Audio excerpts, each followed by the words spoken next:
બધું શું છે? અમે લવ મેરેજ કરેલા છે. કોર્ટમાં અત્યારે મેરેજ કરી અને ડાયરેક્ટ અહીંયા ઘરે રહ્યા. સરસ. લ્યો, આપણા દીકરાએ કાંઈ કર્યું? કોઈ દી ગલ્લે જોયો છે? કોઈ દી કાંઈ ફરિયાદ આવી છે? આવી ત્યારે આવડી મોટી આવી કે વાવાઝોડું લઈને જ આવ્યો ઘરમાં. પણ પ્રદીપ, તે આ વસ્તુ કર્યું ને તું મેરેજ કરવા ગયો તો તારે અમને કેવું ફરજ નહોતી તારી? અરે તમને ખબર તો છે જ તે અમે બે એકાબીજાને કેટલા સમયથી ફ્રેન્ડશિપ હતી, પછી લવશિપ હતી.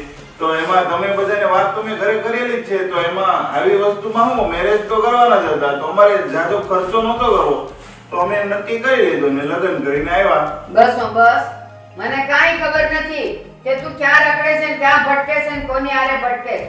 આ તારા મા બાપને ખબર હોય તો મને નથી ખબર કાંઈ. પણ પ્રદીપ, અમને તારી ફ્રેન્ડશિપની ખબર હતી કે તું એને પ્રેમ કરે છે એ ખબર હતી, પણ અમને આવી નહોતી ખબર કે તું ફક્ત લઈને ઘરમાં ઉઠાવીને વહી આવી. પણ મમ્મી, અમારે જાજો ખર્ચો નહોતો કરવા મેરેજ પાછળ, એટલા માટે અમે તરત ડિસિઝન લીધું. એ છોકરી, તું તો બોલતી જ નહીં હો. રહી વાત ખર્ચાની, તમારે પહેલા અમને વાત તો કરવી પડે ને, અમને જણાવવું પડે ને, અમે એના માવતર છીએ. પણ મમ્મી, તમને ખબર જ છે ને બધી અમારા બેનને તો કેટલા વર્ષથી અમે સાથે છીએ એમ.